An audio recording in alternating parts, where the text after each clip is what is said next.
Good morning, good afternoon, good evening, wherever you may be across this great world of ours.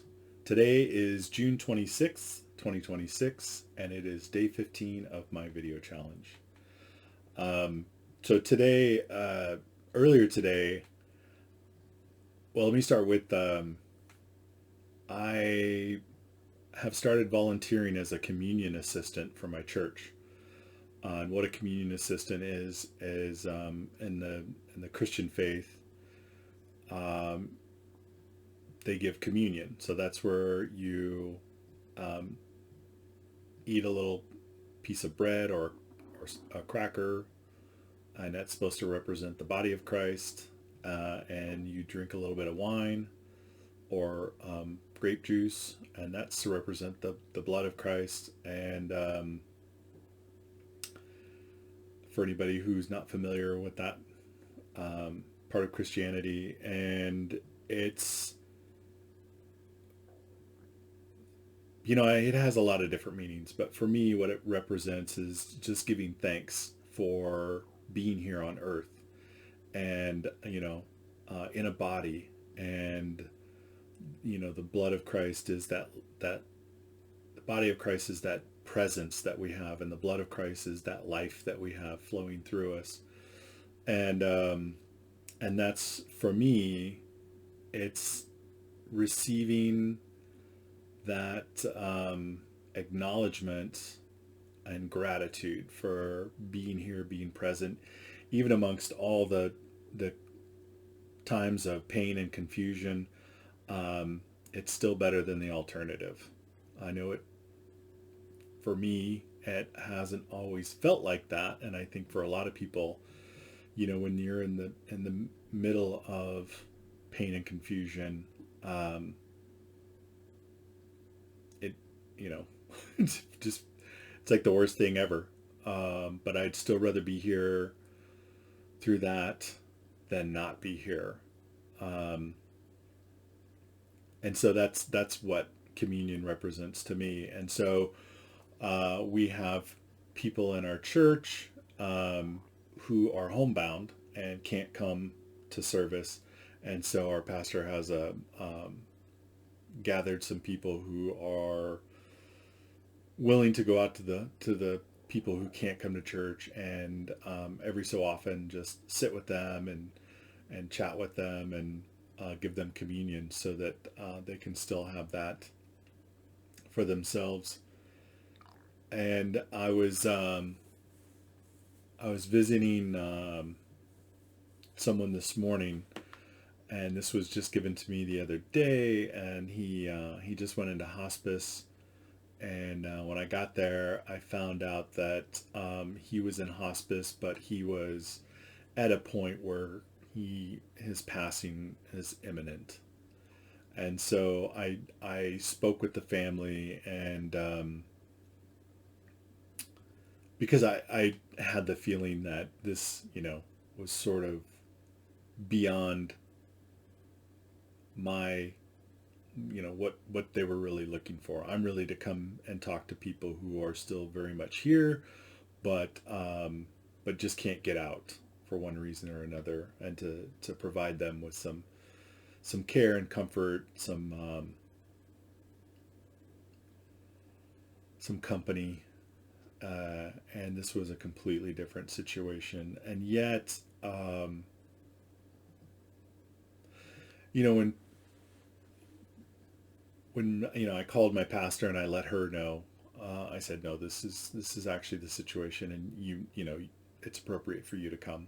And she apologized. She didn't realize that he was in this state, and the family also kind of apologized and said, oh, well, thank you for coming out here. We didn't mean to waste your time or that. And it's not a waste of my time. It didn't upset me at all, and it's not a waste of my time,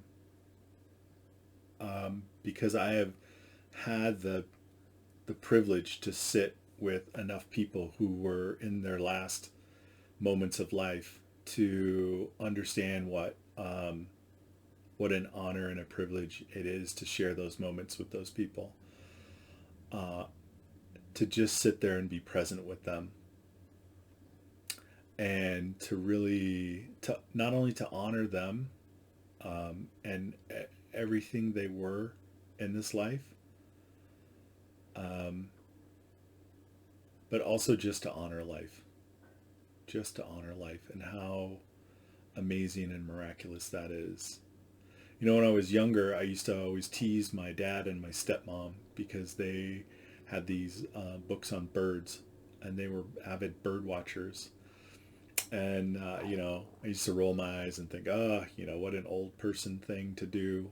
But as the years have gone on in my life, I understand what that's about now.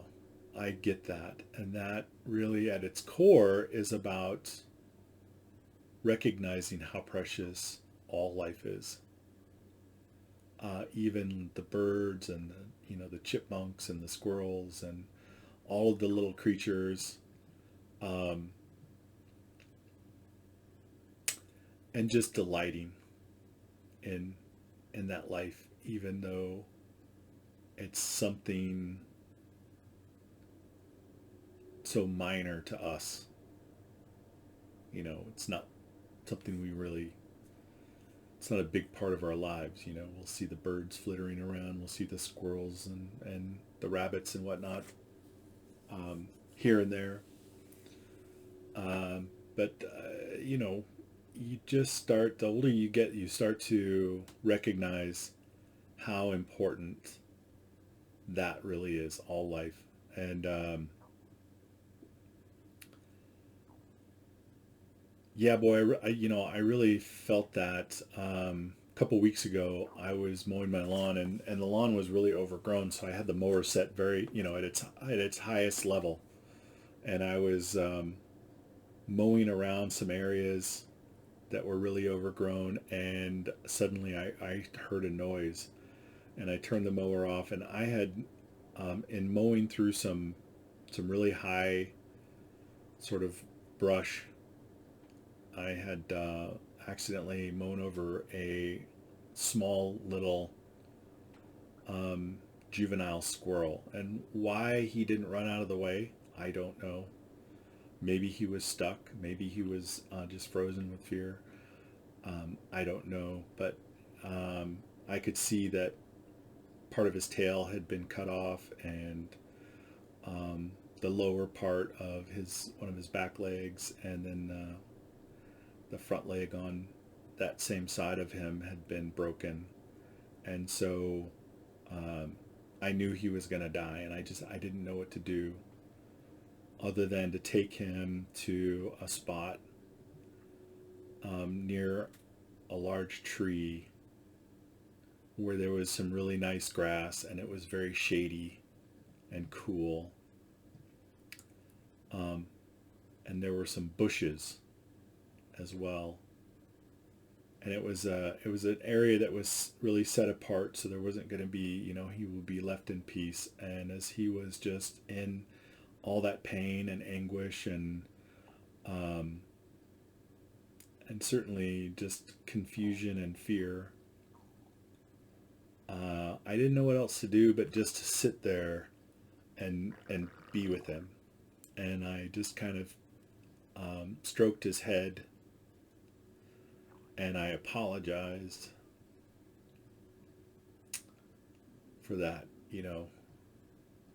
for not being more careful. And I know, there's like tons of squirrels, and squirrels get run over all the time, and they get eaten by other creatures and all that kind of thing. But this was not an immediate death. This was this tiny little creature sitting there in a great deal of pain, and confusion. And that's different. That's just such, it was just such unnecessary suffering. And for a moment I thought, should I get a shovel and just end it really quickly? And I just couldn't. I don't know why. I just couldn't. And so I did the next best thing, and I just sat there with him for quite a while and just kept him company and stroked his head and talked to him and apologized. Uh, and some people might think that that is like just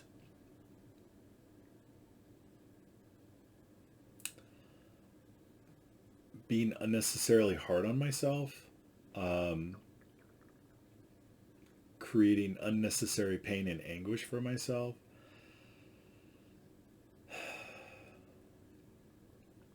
But I saw it as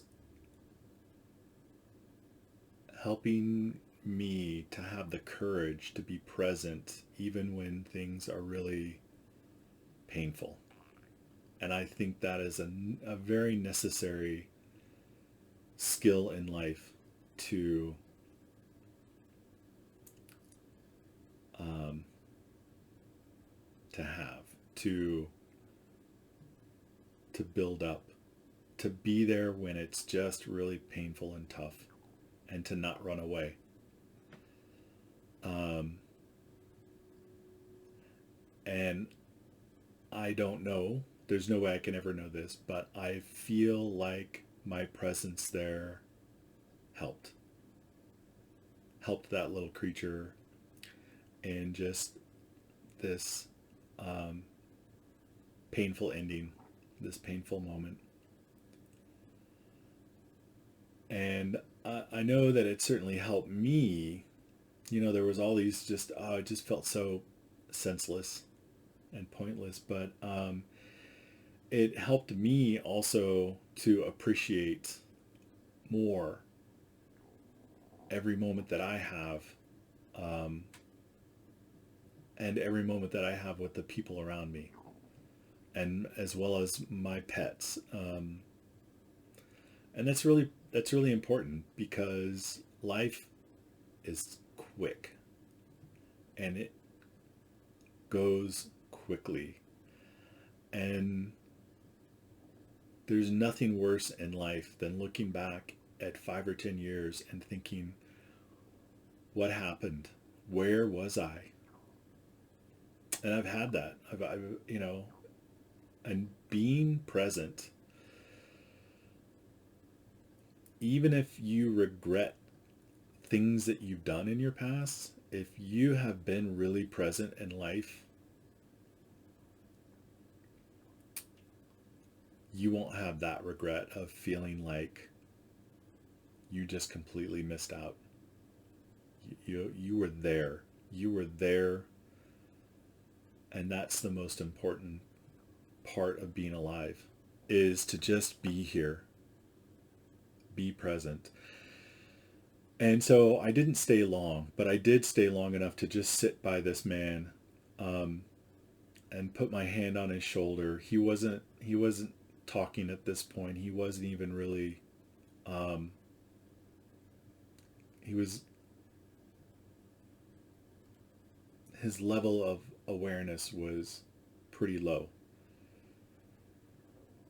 You might even, at first glance, it looked like he was completely checked out, but just his body hadn't stopped yet. But I put my hand on his shoulder and I said hello, and I let him know that he was surrounded by family and that he was loved. And he responded to that. He really responded to that. His body moved. Um,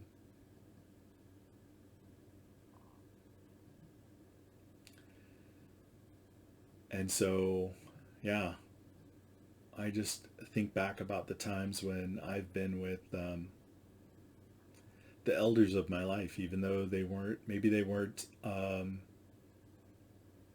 part of my family, but they played a large role in my life, in my childhood.